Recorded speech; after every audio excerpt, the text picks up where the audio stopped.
मैं जब प्रेम के साथ थी तब भी मुझे अच्छी तरह पता था कि वैभव मेरा पीछा कर रहा है, मुझ पर नजर रख रहा है। मैं वैभव के चेहरे पर वही दर्द, वही तकलीफ देखना चाहती थी। तुम्हारी हिम्मत कैसे हुई? कैसे हुई तुम्हारी हिम्मत? कैसे तुम्हारी हिम्मत?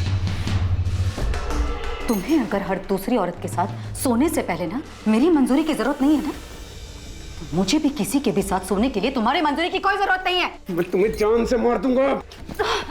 उस प्रेम को तो छोड़ूंगा नहीं मैं। उसकी नौकरी तो गई, उसकी भी जान जाएगी, देखना। पर तुम्हारी आरती से बात हुई थी ना कि जीएसटी को लेकर कुछ क्या? कोई बात नहीं हुई। सर, मैंने आपसे कहा था ना, मेरे सीए ने किसी को नहीं भेजा। मेरी भी अपनी सीए सुरेश पुजारी से बात हुई, ना तो उसने आरती से कोई बात की थी, ना उसने किसी को भेजा। तो कौन हो सकता है जो सीए के ऑफिस का बहाना करके आरती से मिलने आया और उसे मारकर चला गया? मुझे कैसे पता होगा सर? मेरी बहन को कोई मार के चला गया। मेरे लिए यही मानना मुश्किल हो रहा है अभी।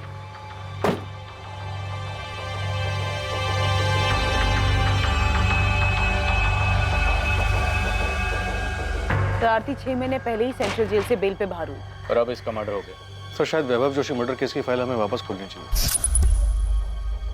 ये प्रेम मिश्रा अभी भी जेल में ही है ना? यस सर, उसने बेल के लिए अप्लाई किया था पर कोर्ट ने रिजेक्ट कर दिया। वो अभी भी सजा काट रहा है। अरे मिश्रा, वो तेरी जोड़ीदार आरती जोशी, मर्डर हो गया उसका।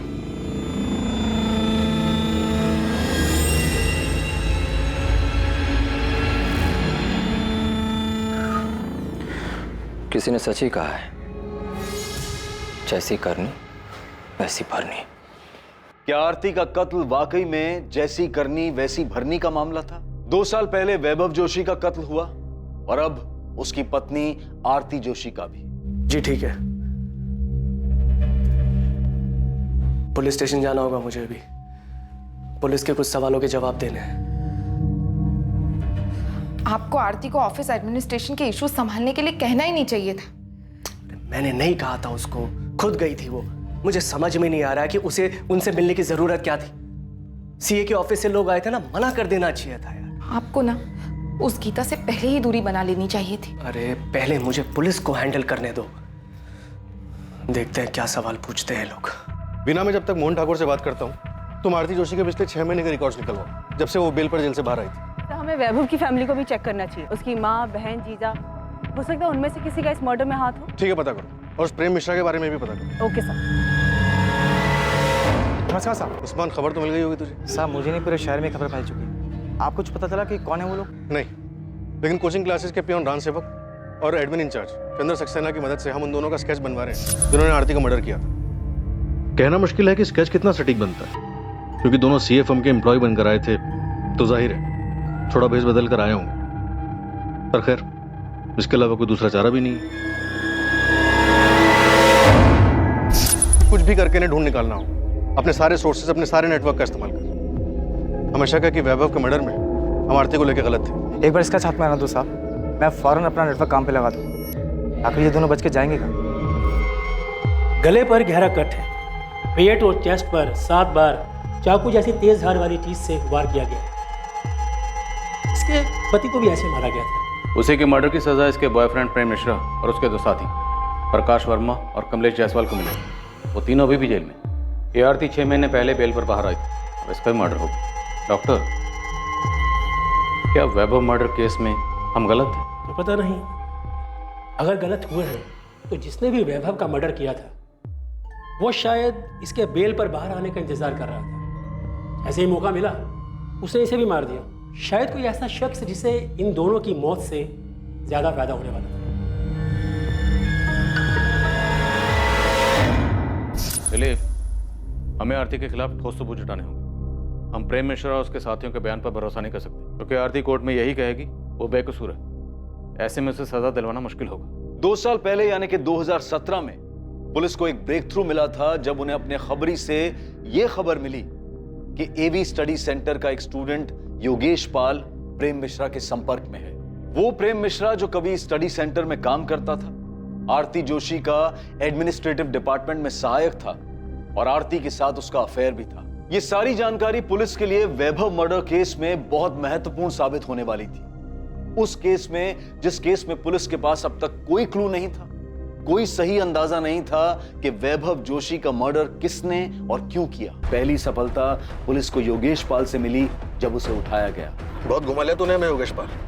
हमें पता है तू किसी एक्स स्टूडेंट से नहीं मिला था। सर मैं सच बोल रहा हूँ सर। अबे सच तो तू तब बोलेगा जब हमारा डंडा चलेगा। 50,000 डंडे गिन के मारना इसे।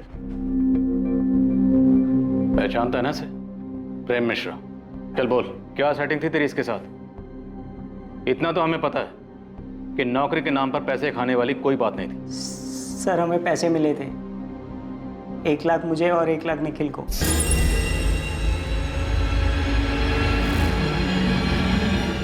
किसने दिए थे?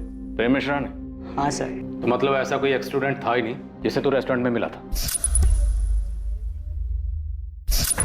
नहीं सर। पुलिस स्टेशन में जो फोन आया था वो किसने किया था? मैंने किया था सर। मैं वो हूँ जिसका कोई चेहरा नहीं है, उन लाखों करोड़ों में से एक जो बेरोजगार घूम रहा है। क्या इस सब का वैभव जोशी के एवी कोचिंग सेंटर से कुछ लेना देना है? जब बिना रोजगार कोई भूखा मरता है ना, वो भी 1 लाख रुपए भर के, तब उसकी परेशानी किसी को नहीं दिखाई देती। पर अब मैं निश्चिंत हूँ, क्योंकि अब आपके पास भी एक परेशानी है, ये जानने की कि जिसने मुझे परेशान किया उसके साथ क्या हुआ, क्यों हुआ। सर मैंने वैभव सर को नहीं मारा सर। सर मुझे और निखिल को 1-1 लाख रुपए मिले थे सर। सर उस दिन जब आप कोचिंग सेंटर आए थे ना सर, तो हमने पहले ही प्लान बना लिया था कि निखिल वो पैसे लेकर नौकरी देने वाली बात उठाएगा और मैं आपको वो पुराने स्टूडेंट की कहानी सुनाऊंगा। योगेश तू पुलिस को फोन करेगा, उसके बाद जब पुलिस पूछताछ के लिए स्टडी सेंटर आएगी तो निखिल तू पैसे लेकर के नौकरी देने वाली बात को हवा देगा। फिर तू पीछे से पुलिस के पास जाएगा और आग में घी डालेगा कि तुझे एक स्टूडेंट मिला था और उन्हें हिंट देगा कि वैभव को शायद उसे न मारा।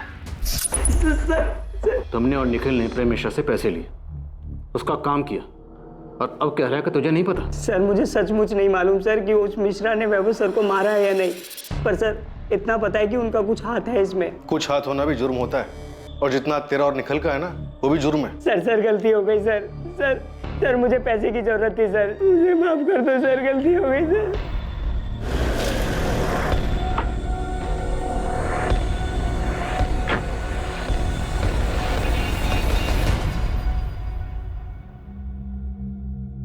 प्रेम मिश्रा। जी। योगेश पाल और निखिल कनौजिया हमारी कस्टडी में है। तुझे याद करके बहुत रो रहे हैं। चल।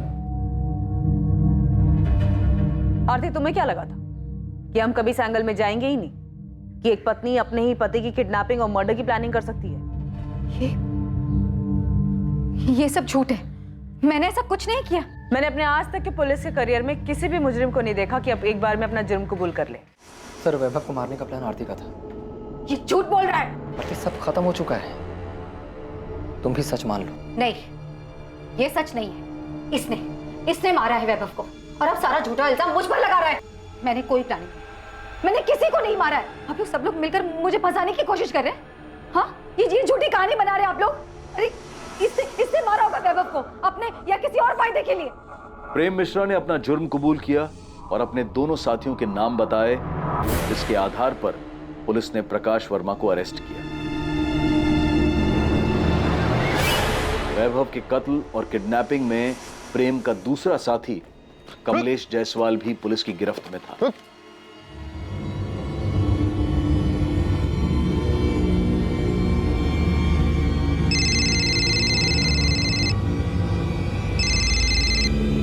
हेलो। अभी तक पहुंचे क्यों नहीं? वैभव स्टडी सेंटर से निकलने वाला होगा। हाँ बस पहुंच रहे हैं, पास में ही है। याद रखना, सिर्फ वैभव को उठाना है, उसे ही मारना है। हमको अच्छे से पता है क्या करना है, तुम टेंशन मत लो, सब ठीक से हो जाएगा। झूठ बोल रहा है ये। हाँ, हमारा अफेयर चल रहा था, मैंने इसे उस रात कॉल भी किया था, लेकिन वो कॉल किसी किडनैपिंग या मर्डर प्लान के लिए नहीं था। सर ये झूठ बोल रही है, ये सारा प्लान इसी का था। यही मेरे पीछे पड़ी थी कि वैभव को मार देते हैं। किडनैपिंग से लेके मर्डर का पूरा प्लान इसी ने बनाया था।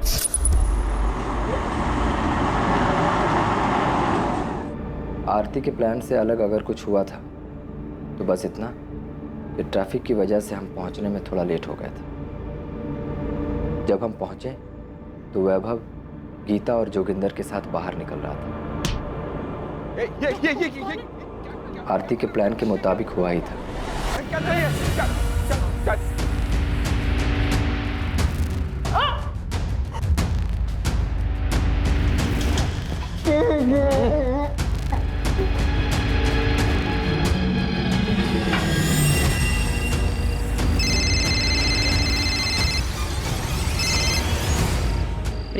काम हो गया? हाँ हो गया, हम वैभव को लेकर के जा रहे हैं, तुम अपना नाटक शुरू कर दो। जैसा बोला है ना वही करना, कोई गलती मत कर देना। अरे हाँ मेरी जान, तुम टेंशन मत लो, सब वैसे ही होगा।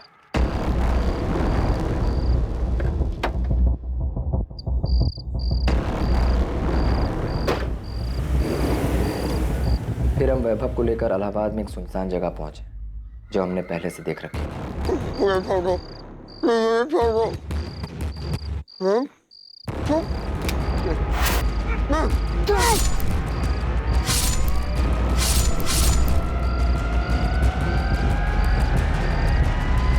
अरे आप इसकी बात सुनी क्यों रहे हैं?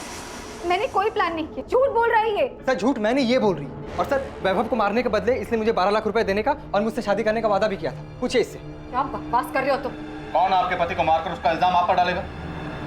आरती जोशी, अब नाटक बहुत हो गया, बंद करो, अपना जुर्म कबूल करो। मैं कोई नाटक नहीं कर रही, मैंने कोई प्लान नहीं किया। नहीं मारा है मैंने वैभव को। प्रेम मिश्रा ने झूठ बोलकर मुझे फंसाने के पैसे लिए हैं।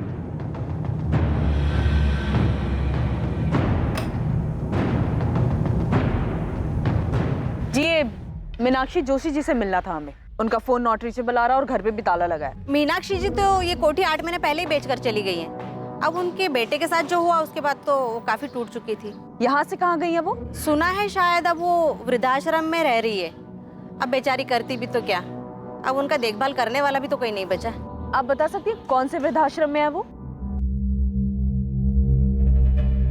नाम तो नहीं पता, पर 80 घाट के आसपास ही है कहीं।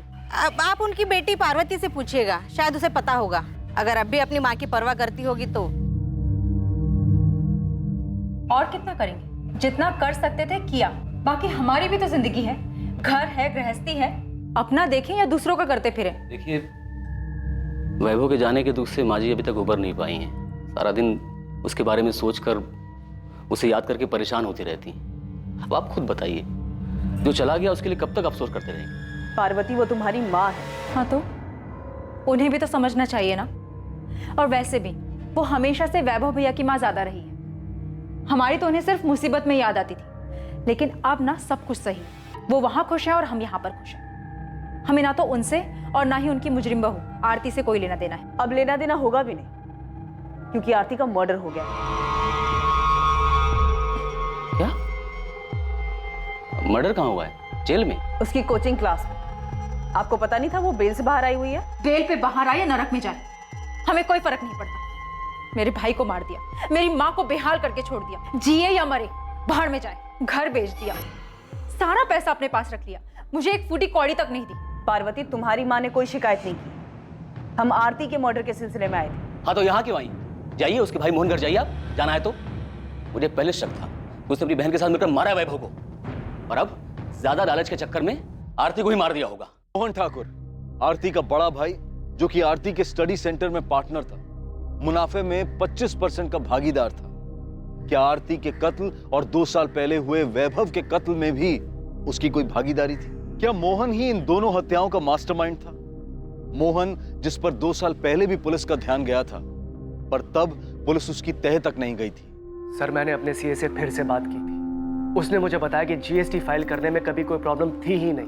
मोहन, अब आरती तो रही नहीं और उसका और वैभव का कोई बच्चा भी नहीं, तो कोचिंग क्लास अब किसकी हुई? सर मैं समझ रहा हूँ आप क्या कहना चाहते हैं, मगर आपको एक बात बता दूं कि जब आरती जेल में थी तो उसे बाहर निकालने के लिए मैंने अपना दिन रात एक कर दिया था सर। हाँ पता है, 11 लाख का बॉन्ड साइन किया था आरती के लिए। सर सिर्फ उतना ही नहीं, बेल पर बाहर निकलने के बाद आरती हमारे साथ ही रही थी, उसके पास जाने के लिए कोई जगह नहीं थी। जाहिर सी बात है वैभव की माँ तो उसे अपने साथ रखती नहीं, और हमने सुना है कि वैसे भी मीनाक्षी। सही सुना तुमने, उन्होंने अपना घर बेच दिया और अब वृद्धाश्रम में रहती। तो ऐसी हालत में मैंने ही उसे सहारा दिया था सर। वो अपनी जिंदगी एक नए सिरे से शुरू करना चाहती थी, मैंने पूरा सपोर्ट दिया उसे। तुम्हें पता है उसकी जमानत कभी भी खत्म हो सकती थी। तो मैं दोबारा बेल करवाता। सर वैभव के साथ शादी के बाद वो वैसी बहुत भुगत चुकी थी। अब आरती के मर्डर के बाद तो उसकी जमानत का मामला भी खत्म हो गया। तो पता लगाइए ना किसने मारा है आरती को, कि आरती के मर्डर में इस प्रेम मिश्रा का हाथ हो, या फिर वैभव की फैमिली ने बदला लेने के लिए आरती का मर्डर करवाया है। तुम्हें लगता है कि वैभव जोशी का मर्डर आरती ने करवाया था? सर मुझे यकीन नहीं था, मैं बार बार आपसे कह रहा था कि आरती ऐसा नहीं कर सकती, और मैं क्या, आरती ने भी आपसे चीख चीख कर यही कहा था कि उसने अपने पति को नहीं मारा है। पहले आप ही लोगों ने कोर्ट में साबित किया कि आरती ने ही अपने पति को मारा है, फिर आप ही ने उसे सजा दिलवाई, और अब आप मुझसे पूछ रहे हैं कि आरती ने सही में अपने पति को मारा था।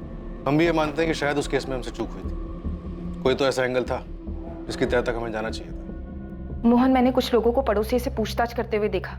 सुषमा, आरती हमारे साथ में रहती, जाहिर सी बात है ये लोग पूछताछ करेंगे। मुझे बहुत डर लग रहा है। डर को अंदर रखो, चेहरे पे मत लेकर आना। वैसे ही इन लोगों को मुझ पे शक हो गया है। मैं नहीं चाहता कि तुम्हारी वजह से कोई मुसीबत खड़ी।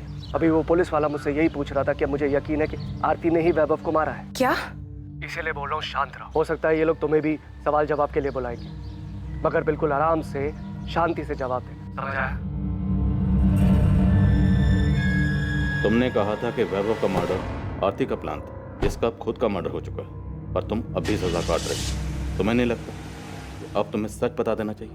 सच मतलब पूरा सच। तूने जानबूझ के आरती को वैभव मर्डर केस में फंसाया था। सजा होने के बाद आप ये सवाल पूछ रहे हैं? हाँ, क्योंकि आरती ने कभी नहीं माना कि उसने वैभव की किडनैपिंग या मर्डर प्लान की थी। उसने आखिर तक कोर्ट में भी यही कहा। मिसेस आरती जोशी, आप पर आपके पति वैभव जोशी को अगवा करने और उनका कत्ल करने और साजिश करने का इल्जाम है। आप ये इल्जाम कबूल करती हैं? सर, मैंने कुछ नहीं किया है। मुझे फंसाया जा रहा है। मेरे पति की किडनैपिंग और मर्डर में मेरा कोई हाथ नहीं है। तुम्हारे कबूल करने के बाद भी आरती ने हमेशा हमारे सामने और कोर्ट में यही कहा कि वो बेकसूर थी। वो बहुत शातिर औरत थी, आखिर तक अपना गेम खेलती रही। वो चाहती थी कि सारा इल्जाम मैं अपने सर ले लूं। शातिर वो थी या तुम? प्रेम चाहे जो कहे, आप लोग चाहे जो माने, लेकिन मैं जानती हूँ कि मैं निर्दोष हूँ। मैंने मेरे पति को नहीं मारा। जिस रात वैभव किडनैप हुआ, आपके और प्रेम मिश्रा के बीच में क्या क्या बातें हुई हम जानते हैं। और सिर्फ वही नहीं, मर्डर के बाद तुम दोनों के बीच में क्या बातें हुई थी ये भी जानते हैं हम। तुमको सबूत चाहिए? सबूत नहीं, बस कंफर्म कर रही हूँ कि काम हुआ या नहीं। तुमने उसे ठिकाने लगा दिया ना? हाँ, लगा दिया है। पक्का? कहीं ये काम तुमने किसी और पर तो नहीं छोड़ दिया? नहीं, मैंने खुद किया है। तुमको हम पे भरोसा नहीं है क्या? यकीन करो, हमने काम पूरा कर दिया है। यही वो नंबर है ना जो आप लोगों ने प्रेम मिश्रा के नाम पर लिया था? इसी नंबर पर आपने प्रेम मिश्रा के साथ मिलकर वैभव को मारने की प्लानिंग की थी, है ना? सिर्फ कॉल रिकॉर्ड्स ही नहीं, हमारे पास तुम दोनों के फोन लोकेशन भी है जहां पे तुम दोनों साथ में। सर, मैं पहले भी बता चुकी हूँ। वैभव से बदला लेने के लिए मैंने ये अफेयर शुरू किया था, क्योंकि वैभव हर दूसरी औरत पर लट्टू हो जाते थे। हमारी शादी को मजाक बना के रखा था उन्होंने अफेयर्स किया तो मैंने भी अफेयर कर लिया।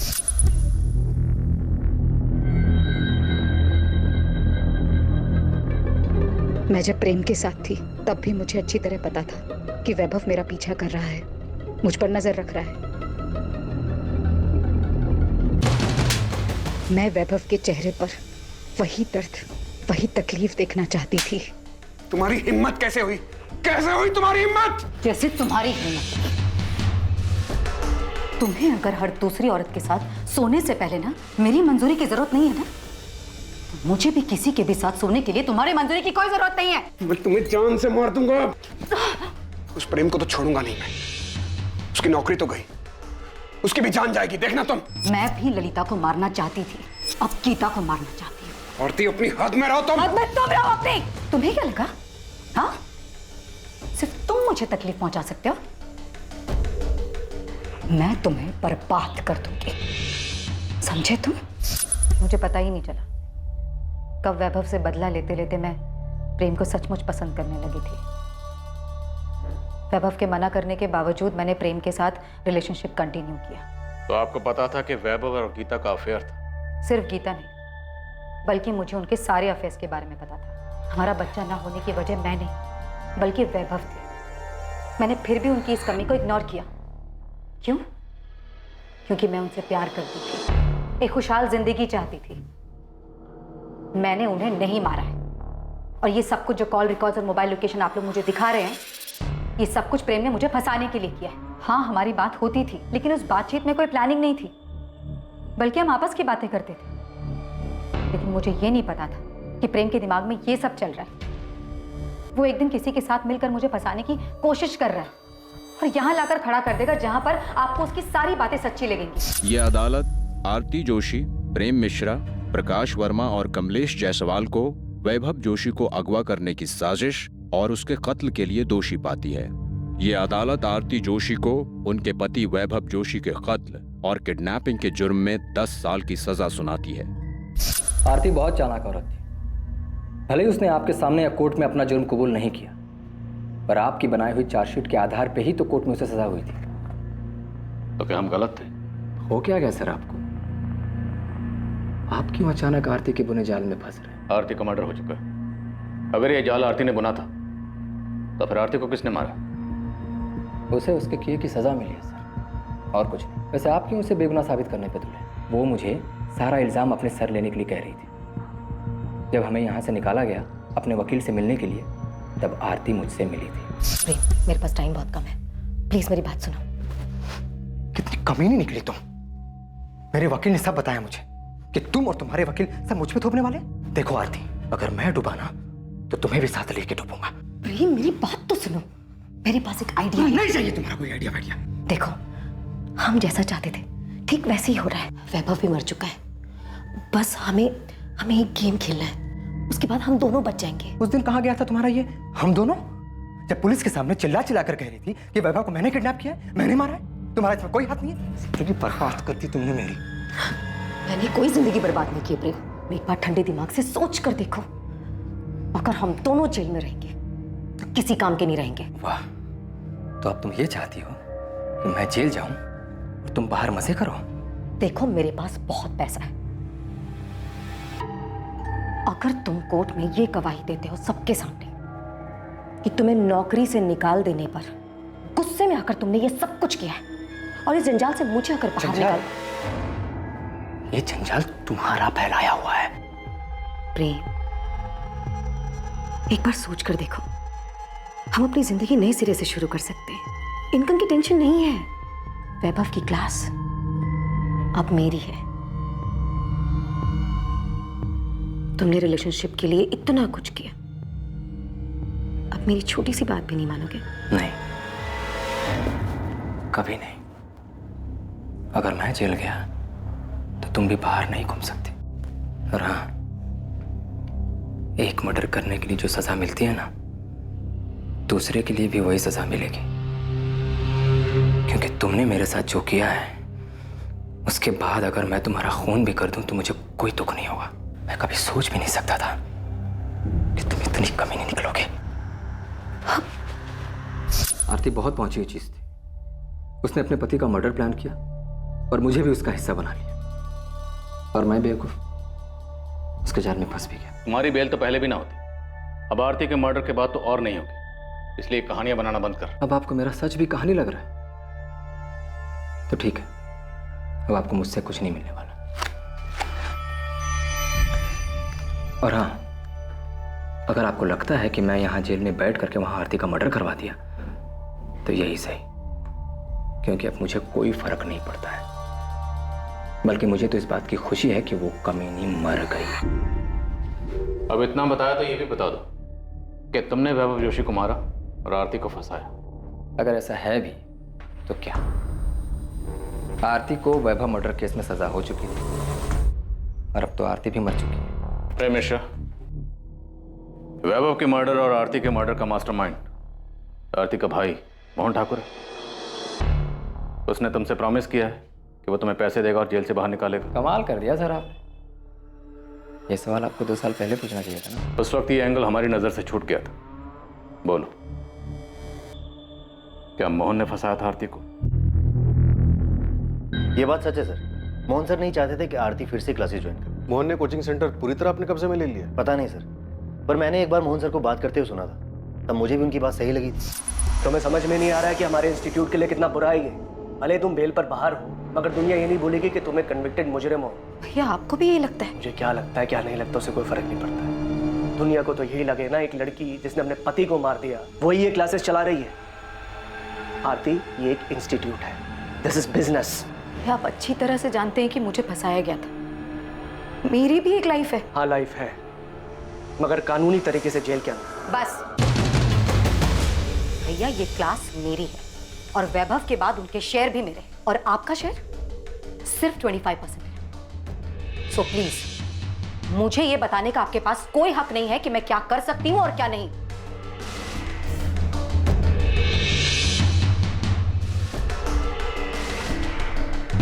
ये बात भी सच है सर, क्या आरती मोहन सर की जिम्मेदारी बन गई। वैभव के मर्डर में आरती के अरेस्ट होने के बाद जब कोचिंग सेंटर मोहन ने संभाला तब क्या कभी उसकी किसी हरकत से ऐसा लगा कि वैभव के मर्डर में उसका भी हाथ हो सकता है? सर मुझे तो कभी उनके बिहेवियर से ऐसा कुछ लगा नहीं, पर हाँ क्लासेस में बातें होने लग गई थी कि वैभव सर मर चुके हैं, आरती जेल में है, और ये सब कुछ अब मोहन सर का ही।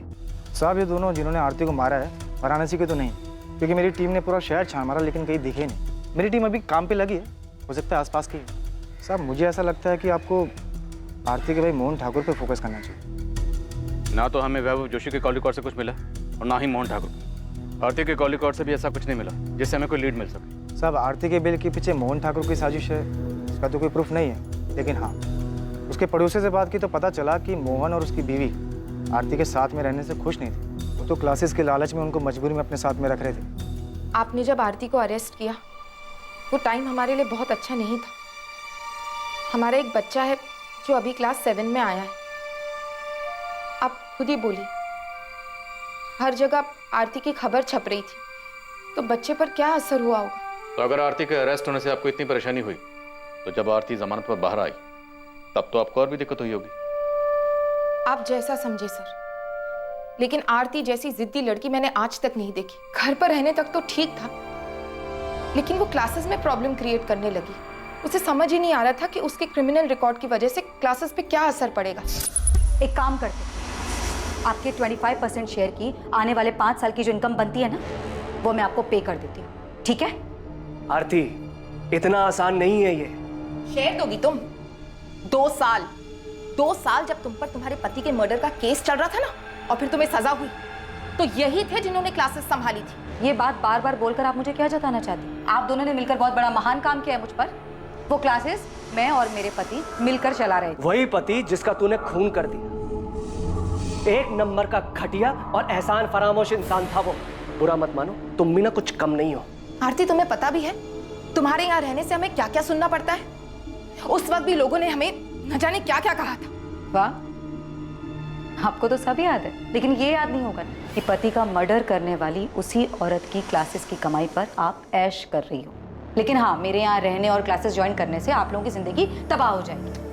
तुम्हें यहाँ पर रहने से कौन मना कर रहा है? तुम रहो ना यहाँ पर, तुम्हारा ही घर है। हम बस इतना चाहते हैं कि तुम क्लासेस से दूर रहो। हमने आरती को कितना समझा, लेकिन उसने हमारी एक नहीं सुनी। क्लासेस जाना छोड़ा नहीं उसने। और आपके पति मोहन ठाकुर? मेरे पति आरती के बड़े भाई, क्लासेस शुरू करने में उन्होंने ही उसकी हेल्प की थी, जिसके बदले मोहन को कोचिंग के प्रॉफिट में शेयर मिलता है। हाँ, तो ये उनका हक बनता है, लेकिन मेरे पति लालची इंसान नहीं है कि क्लासेस के लिए अपने जीजा और बहन का मर्डर करवा देंगे। सुषमा जी, हम यहाँ सिर्फ आरती के मर्डर की बात कर रहे हैं। आपके पति ने वैभव जोशी का मर्डर किया या नहीं किया, ये तो हमने पूछा ही नहीं। ये तो आप खुद कह रहे हैं। हाँ, वो तो मैंने यूं ही बोल दिया। हो सकता है ये लोग तुम्हें भी सवाल जवाब के लिए बुलाए, मगर बिल्कुल आराम से शांति से जवाब दे। बोल दिया क्योंकि आप उन पर इल्जाम लगाए जा रहे हैं। इल्जाम तो हमने लगाए नहीं सुषमा। क्या वैभव जोशी का मर्डर आपके पति मोहन ठाकुर ने करवाया, और अब आरती का मर्डर भी उन्होंने करवाया? नहीं सर, ऐसा कुछ भी नहीं है।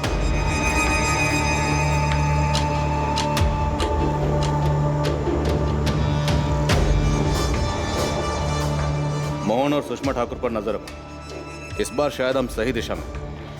अगर इन लोगों ने कुछ किया तो कोई ना कोई गलती जरूर करेंगे, जब भी उठा लेंगे। सर हमें मोहन की बैंक स्टेटमेंट चेक करनी चाहिए। अगर उसने सुपारी दी है तो कैश देने के लिए क्लियर को पैसे भी निकालेंगे। कैसा रहा? सब ठीक था ना? नहीं, मैं डर गई थी। पता नहीं कि क्या बोल दिया मैंने। क्या बोल दिया? मैंने घबराहट में बोल दिया कि तुमने ना वैभव को मारा है ना आरती को। अरे सुषमा, मैंने तुम्हें सब कुछ तो समझा के भेजा था। हे यार। मोहन ठाकुर और सुषमा ठाकुर अब आरती मर्डर केस के अहम संदिग्ध थे। वैभव मर्डर केस में भी मोहन के अहम संदिग्ध होने का अंदेशा था।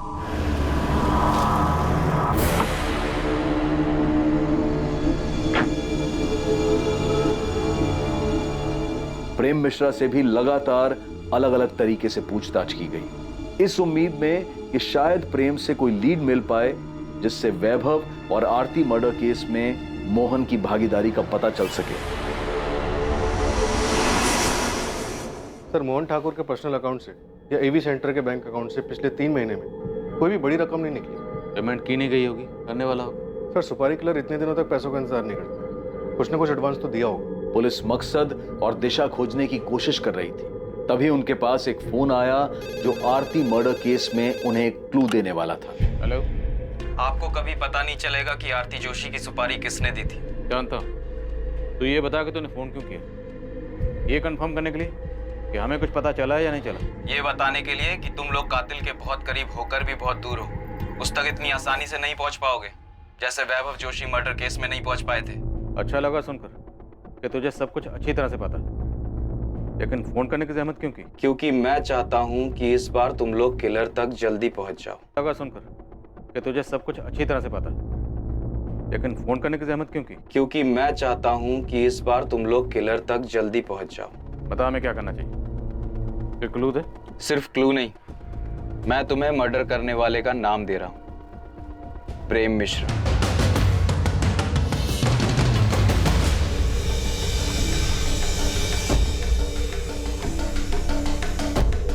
बिना पिछले 2 महीने में तो किसी भी अपराधी की बेल नहीं हुई है। क्या फिर भी आप अपने रिकॉर्ड में चेक करके बता सकते हैं कि प्रेम मिश्रा अब किसके साथ सेल शेयर कर रहा था और उनमें से कौन कौन बाहर है और किस किस से उसकी बातचीत थी? तो शायद हमें थोड़ी हेल्प हो जाएगी। पर मुझे लगता नहीं है कि प्रेम मिश्रा ने कुछ किया होगा। तुम्हें तो पता ही है कि ये हिस्ट्री शीटर्स बिना अपने फायदे के कोई भी काम नहीं करते, और भला यहाँ जेल में बैठकर प्रेम मिश्रा क्या दे सकता है उन्हें?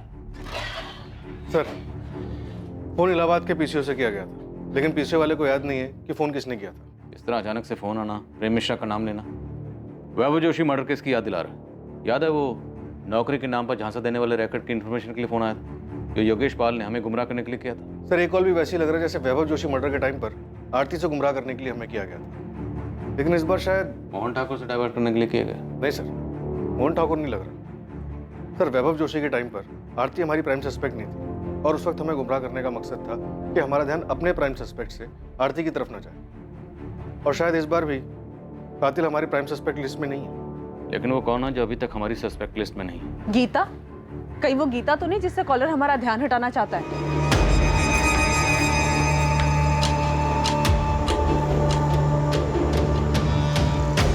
गीता ने वैभव के मर्डर का बदला लेने के लिए आरती का मर्डर कर दिया। सर गीता और वैभव अफेयर में थे, वो शायद शादी करने वाले थे, लेकिन उसके पहले ही वैभव का मर्डर हो गया। तो जब आरती को बेल मिली तो गीता ने अपना बदला लेने के लिए उसका मर्डर करवा दिया होगा। आरती को बेल किस ग्राउंड पर मिली थी? हेल्थ ग्राउंड पर सर। उसे अर्थराइटिस था। दिसंबर 2018 में आरती को जेल हुई थी। उसके भाई मोहन ने जनवरी 2019 से बेल के लिए ट्राई करना शुरू किया। आरती को फाइनली बेल मार्च 2019 में मिली।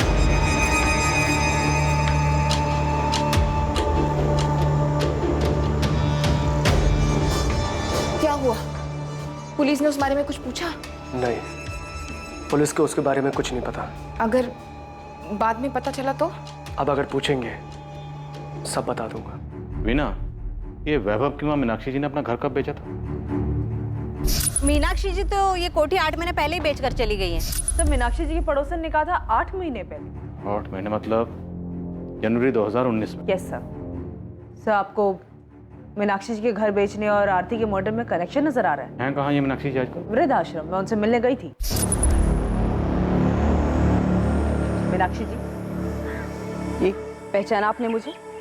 मैं पिछली बार आपसे मिली थी जब वैभव का मर्डर हुआ। आपकी बहू आरती का मर्डर हो गया है। मैं आज तक समझ नहीं पाई, जब आपस में बन नहीं रही थी, एक दूसरे की कोई बात मंजूर नहीं थी, तो अलग हो जाते। मारने का क्या मतलब था? उनको देख के लगा कि उनकी जीने की इच्छा ही खत्म हो गई। क्या आपको उनको पे शक हो रहा है? देखो कंफर्म नहीं है, इत्तेफाक भी हो सकता है। आरती को सजा हुई दिसंबर में। जनवरी को आरती के भाई ने उसकी बेल के लिए अप्लाई किया, और जनवरी में ही मीनाक्षी जी ने अपना मकान बेचा और वृद्धाश्रम में शिफ्ट हो गई। मकान बेचा था तो उसके पैसे मिले होंगे। वीना, मीनाक्षी जी का बैंक अकाउंट चेक करो। Sure sir.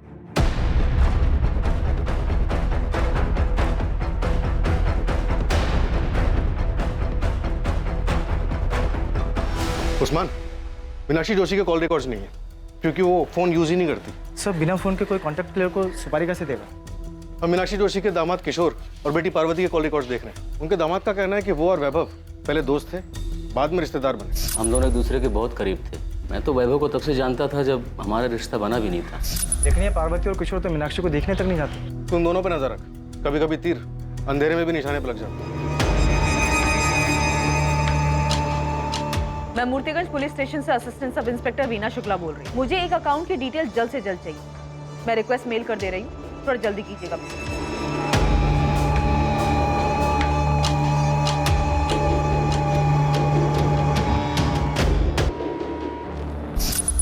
भैया ये क्या है? क्या है? पैसे निकाले हैं। हाँ, 2 लाख किस लिए? तो तुम मुझसे हिसाब मांगोगी अब? बिल्कुल, क्योंकि आपने ये पैसे अपना शेयर लेने के बाद निकाले। राहुल का एक अच्छे स्कूल में एडमिशन करवाना था, 2 लाख रुपए चाहिए थे एडवांस फीस के। मेरे प्रॉफिट शेयर में से कट कर लेना। हाँ, तो आपको बताना चाहिए था ना मुझे। तुम कहना क्या चाहती हो? मैंने चीटिंग की है? मैं ये नहीं कह रही हूँ भैया, मैं सिर्फ इतना कह रही हूँ कि आपने ये पैसे निकाले और मुझे नहीं बताया। मैं भी जिंदा हूँ, मरी नहीं हूँ। सड़ रही थी तुम जेल में, मैंने दिन रात एक करके पैसा खर्च करके तुम्हें जेल से बाहर निकाला, और तुम मुझ पर, अपने बड़े भाई पर चढ़ रही हो।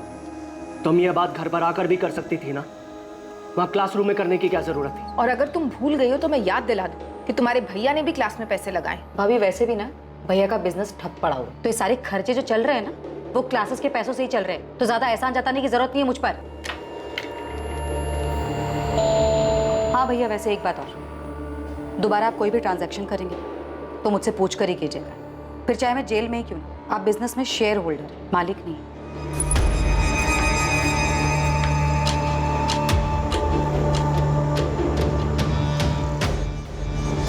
जिस अंधी गली में इन्वेस्टिगेशन दाखिल हुई थी, उसी अंधी गली से आरती जोशी मर्डर केस का आखिर में रास्ता खुलने वाला था। पुलिस ने अंधेरे में जो तीर चलाया था, वो तीर आरती मर्डर केस में निशाने पर लगा था। लेकिन इस सफलता से पहले एक उससे भी बड़ी सफलता इस केस में सामने आने वाली है। आसमान बोल, पार्वती और किशोर का कुछ पता चला? सर वहाँ कुछ मिले या ना मिले, या 2 पंटर मिले, ये वसीम बेग और बिलाल कुरैशी। कौन है ये दोनों? मैडम ने आप लोग को बुलाया है।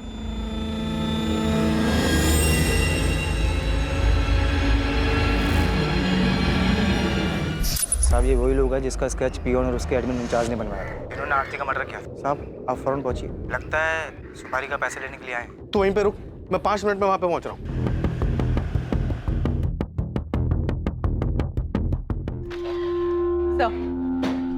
आपका शक सही था, काफी घुमाकर प्लानिंग की गई। मीनाक्षी जोशी के अकाउंट से पैसे दिए गए? नहीं सर, लेकिन घर बेचने के बाद की कहानी कुछ और है, जो हमसे छुपाई गई। हमसे चूक हो गई सर, हमने सिर्फ मोहन का अकाउंट चेक किया, लेकिन घर बेचने के बाद मीनाक्षी जी को 55 लाख रुपए मिले, जिसमें से 40 लाख रुपए उन्होंने पार्वती के अकाउंट में ट्रांसफर किए। ये किशोर और पार्वती तो कुछ और ही कहानी सुना के गए थे।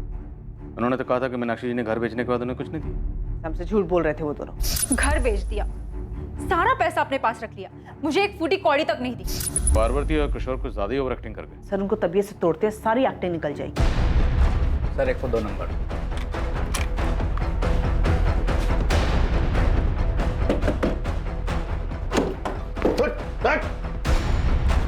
अकेला ठोकेगा या अपने पार्टनर के साथ? बुला वसीम को। वसीम! चलिए माँ जी, पार्वती और किशोर आपका पुलिस स्टेशन में इंतजार कर रहे हैं। बैलेंस पैसे लेने आए थे सर। तुम दोनों में से मुझे फोन किसने किया था? मैंने किया था सर, वो भी हमारे प्लान का हिस्सा था। एडवांस कितना मिला था? 4 लाख। और बैलेंस कितना था? 6 लाख सर। आज की तारीख फिक्स हुई थी बैलेंस लेने के लिए। ये 4 लाख है, बाकी 6 काम होने के बाद कल काम हो जाएगा। अच्छा, उसके सीए का नाम सुरेश पुजारी है। एक बार में याद हो गया था भाई। उसके जीएसटी का भी पता करके आए। तुम टेंशन मत लो, कल काम हो जाएगा।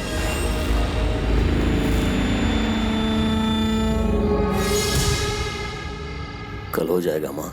कह दिया उसे कि उसे भी उतना ही दर्द होना चाहिए जितना मेरे बेटे को हुआ था। उसे दर्द होगा, वैभव से ज्यादा दर्द होगा उसे। आरती को मारने की प्लानिंग आपने जनवरी में शुरू कर दी थी। मैं पहले ही मारना चाहती थी, लेकिन जनवरी में पक्का कर लिया था। आज फिर कोर्ट में उसकी बेल की सुनवाई है माँ। बस उसे बेल जल्दी मिल जाए। देखिए, लगता तो इस बार जल्दी मिल जाएगी। आप यहाँ क्या कर रही हैं? आप क्या चाहती हैं आप?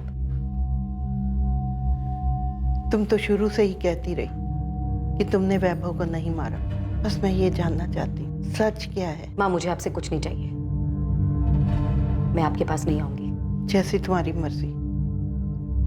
बस मैं तो ये जानना चाहती हूँ कि तुमने वैभव को मारा है। बोल बेटा, तुमने ही मारा है ना? हाँ मैंने मारा वैभव को, क्योंकि वो अपने घटियापन और अपनी गंदी चीजों से बाज नहीं आ रहा था। 5 सालों में जो दर्द और जो तकलीफें उसने मुझे दी है, वही दर्द मैं उसे देना चाहती थी। हाँ मैंने मारा है आपके बेटे को, क्योंकि मैं आपके बेटे से नहीं बल्कि प्रेम मिश्रा से प्यार करती हूँ। पर तूने मुझे पहले कभी कुछ बताया क्यों नहीं? मैं अपने बेटे से बात करती, वो तेरे रास्ते से हट जाता और तू अपनी जिंदगी जी लेती। मैं उसे छोड़ना नहीं चाहती थी, मारना चाहती थी। मैं ये घर बेच दूंगी और वृद्धाश्रम चली जाऊंगी और वहां पे तुम दोनों में से कोई भी मुझे मिलने नहीं आएगा। और इस तरह किसी को मुझ पे भी शक नहीं होगा और तुम लोगों पे भी नहीं होगा। उन पैसों से मैं आरती को मरवाऊंगी। मार दिया मैंने उसे, मार दिया। उसे वही दर्द दिया जो उसने मेरे बेटे को दिया था। मैं कबूल करती, ये सब मैंने अकेले किया है। इसमें मेरी बेटी और दामाद का कोई लेना देना नहीं। मीनाक्षी जी, कानून किसी की मर्जी या खुशी के लिए काम नहीं करता। आरती के मर्डर के लिए दोनों को भी सजा होगी। देखिए, मैंने जो कुछ भी किया मुझे इस बात का कोई अफसोस नहीं। मैं अपना जुर्म कबूल करता हूँ। मुझे भी कोई अफसोस नहीं है। अपने बेटे की मौत का बदला लेके खुश हैं आप? हाँ, मुझे बदला लेना था। उसने मेरे बेटे को मारा, मैंने उसकी जिंदगी खत्म कर दी। मीनाक्षी जी, आपने सिर्फ आरती की जिंदगी खत्म नहीं की, बल्कि अपनी बेटी और दामाद की जिंदगी भी खत्म कर दी। मोहन और सुषमा को डर था कि बेटे के एडमिशन के लिए निकाले गए 2 लाख रुपए कहीं उन्हें बेवजह आरती मर्डर केस में ना फंसा दे। प्रेम मिश्रा और उसके दोनों साथी वैभव मर्डर केस में जेल में सजा काट रहे हैं। किशोर राजपूत, बिलाल कुरैशी, वसीम बेग, पार्वती राजपूत और मीनाक्षी जोशी को आरती मर्डर केस में बुक किया गया है। कोई ये कैसे सोच सकता है कि किसी की जिंदगी खत्म कर देने से रिश्तों में आई इन दूरियों का समाधान हो सकता है? ऐसे घिनौने विचार सिर्फ एक रिश्ते से छुटकारा पाने के लिए दिमाग में पनप भी कैसे सकते हैं? और ऐसे विचारों को कोई कैसे स्वीकार कर सकता है? आखिरकार वैभव की हत्या से आरती को क्या हासिल हुआ?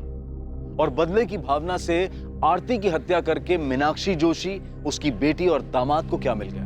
हत्या किसी झगड़े का हल नहीं हो सकती और ना ही किसी मुसीबत का अंत हो सकती है, बल्कि ये मुसीबतों की शुरुआत होती है जिसका अंत बहुत ही नुकसानदायक और दर्दनाक होता है। सही और आसान उपाय यही है कि अलग हुआ जाए और अपनी जिंदगी अपनी मर्जी से आगे बढ़ाई जाए। अब मैं अनूप सोनी आपसे विदा लेता हूं। कल रात 11 बजे आपसे फिर मुलाकात होगी एक और नए केस के साथ। और याद रखें, क्राइम और आपके बीच में सिर्फ इतना फर्क है कि आप कितने सतर्क हैं। सतर्क रहें, सुरक्षित रहें, नकारात्मक विचारों से दूर रहें और अच्छे विचारों को जगह दें।